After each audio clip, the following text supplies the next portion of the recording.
I was just thinking about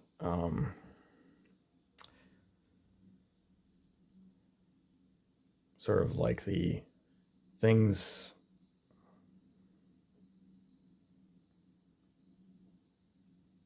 within us that are like, the desires that we have. Because on the one hand, like desire is happiness. Like it is in desire that we find happiness. And on the other hand,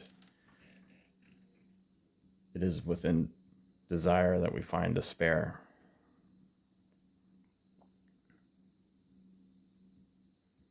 And I think there's a certain, point which we've,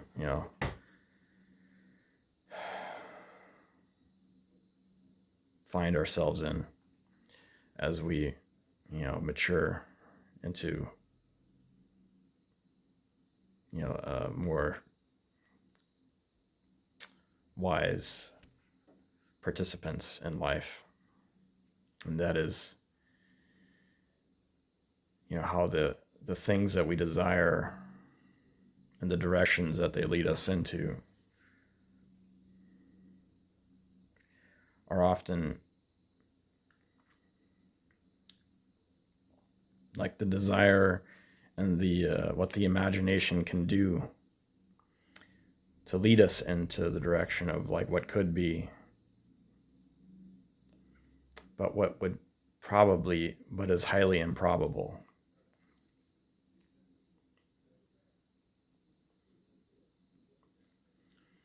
And so it's like when we have this longing for something that feels very instinctive and very true, and yet somehow we can't really, the more mature we become, we have a more difficult time taking it serious that it would manifest in some meaningful way. And yet that doesn't really take the desire within us. It doesn't change that we want this thing, whatever it may be.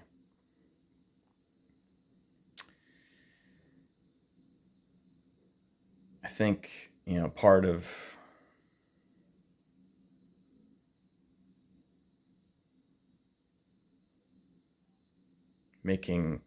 becoming more at peace, perhaps, and finding, like there's a little bit of a paradox here that, or we kind of have to, if we want to make peace with reality, it's sort of like we have to make peace that reality is somewhat undefinable and unknowable, and yet it is our perception of like what is possible within our lifetime. And it sort of governs like the logical part of our brain, and yet we can't fully predict, what is going to happen, but we become better predictors within this physical realm of like what to expect within our culture, within the times, that we live in. And that largely determines like how we view the world and what we believe to be rational. And then, often I think what we do is like we try to compromise, with what is possible in our imagination. And then we try to consolidate with what we believe is possible in reality. And the thing about reality is it's not like something that we can really directly interface with in the physical sense, because the physical reality is merely a concept. So in other words, it's imaginary. And yet, from the scientific standpoint, it is like the material thing that we observe the scientific method through. And so to scientists, it's like this very concrete thing. And the more nuanced scientist probably perhaps has the understanding of the different certain limitations of the scientific method within that. But anyhow, I'm getting off track here. Yeah, so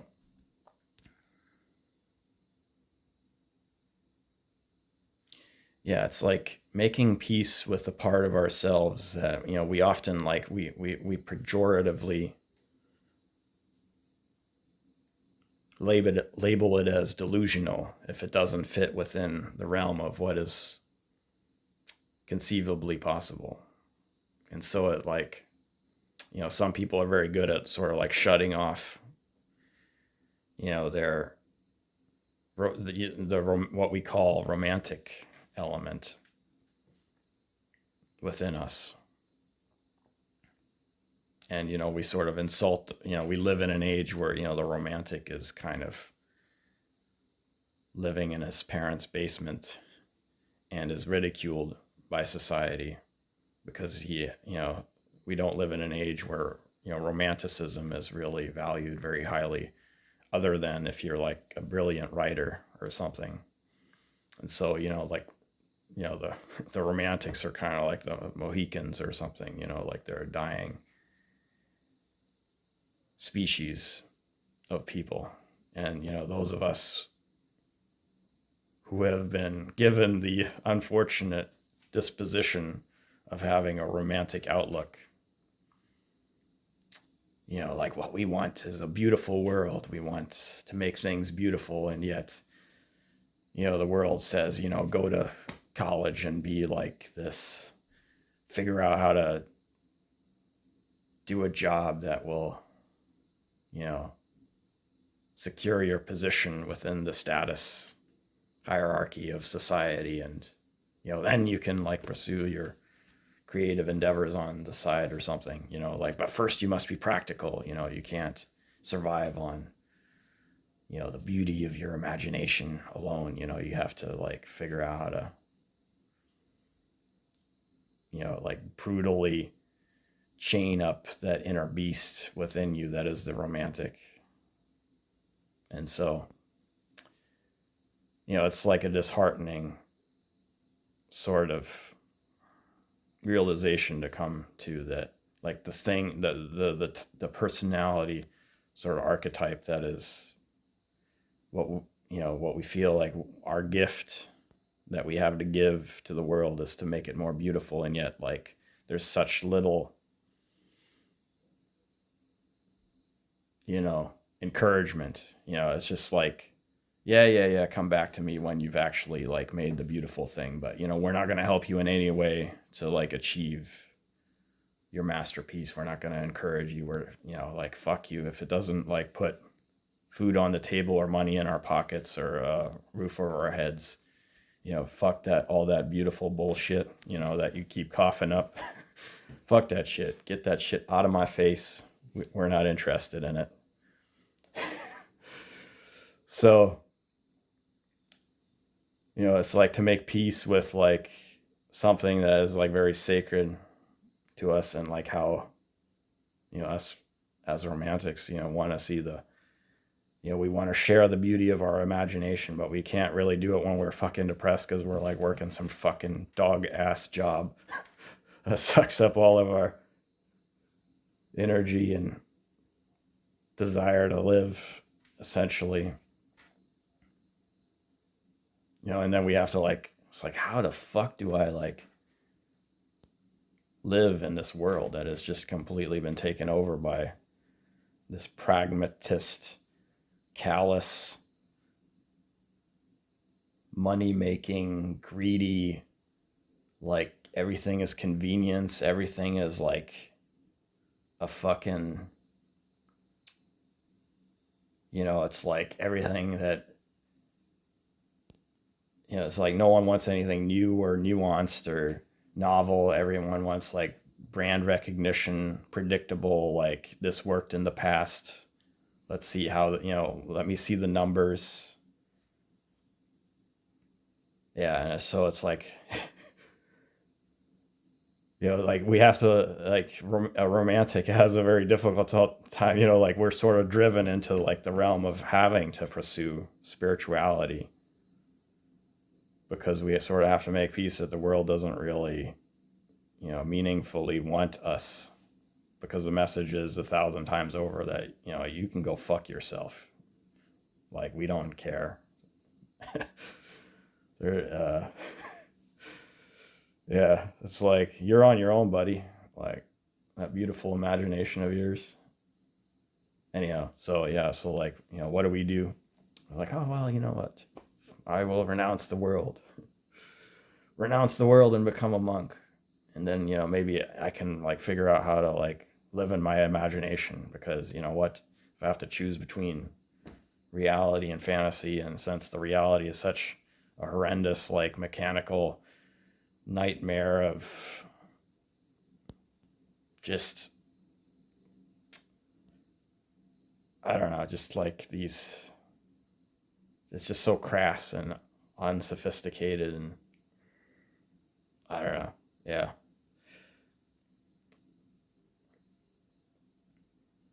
So, it's sort of like making peace with that, finding confidence, I guess, in a world.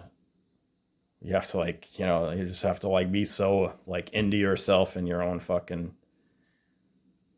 world that, like, profoundly, that it's how good it is because of, sort of like what you've seen, and then to, meet the world and be like, yeah, fuck all you guys. Like, there's 7 billion of you guys.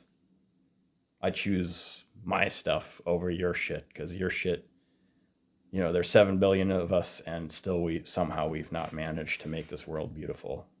It's like, how wildly inefficient is that?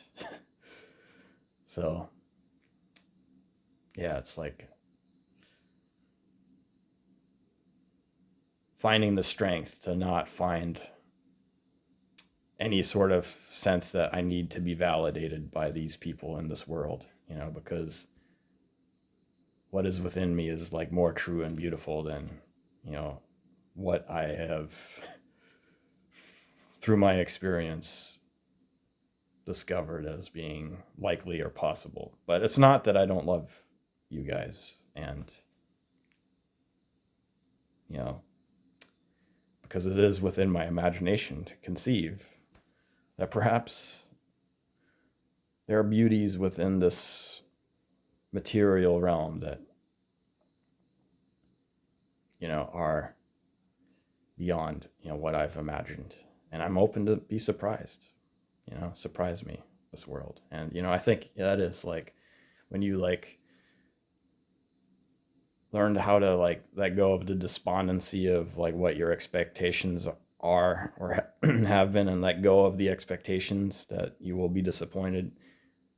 And then like you begin to notice like, oh, okay, yeah, you know what, here's something that was nice.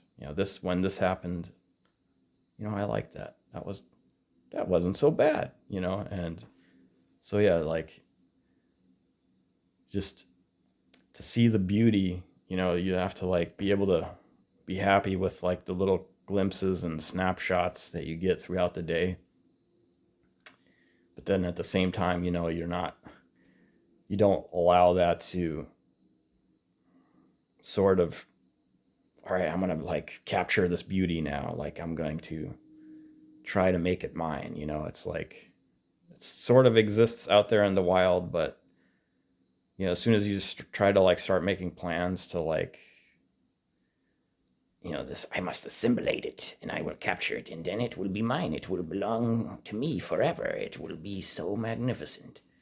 Sort of as soon as you do that, it sort of falls apart and you like see all the other, components of it. And then it's like, oh God, I am not built for this. I can't do it. I can't, it's like yeah, you just like, so, you just sort of have to make peace with being able to appreciate, what it is that is there to be appreciated, and to not like renounce the world, but to like enjoy whatever parts of the world reveal themselves to us that are pleasing to the eye and warming to the heart.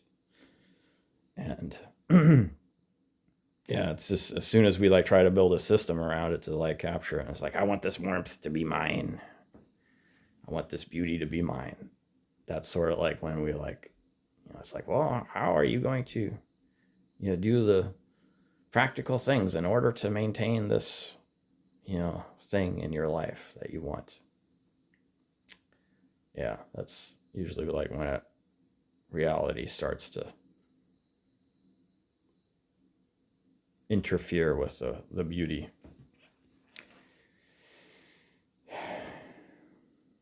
So yeah, it's like finding the beauty of the longing that exists with us, and sort of allowing the longing to be there without falling into despair and despondency of like, oh yes, my imagination has created the perfect image, and now I just must open myself up to find it in the material realm. you know that's but then if I don't find it, then it's like all is lost in this world. It's just been, everything here has been a waste of time, and this whole fucking planet sucks, and I might as well be in hell. And it's like, why, what the cruelty of giving me an imagination that can conceive of these things, and an eye that can catch a glimpse of these different aspects. But then all the other bullshit that I want to ignore, get that ugly shit out of my sight. So, yeah, I don't know. I'm just sort of musing, trying to like put into words like what my feelings are. So I don't know. I'm having fun. I hope this was fun for someone out there. Have a good one.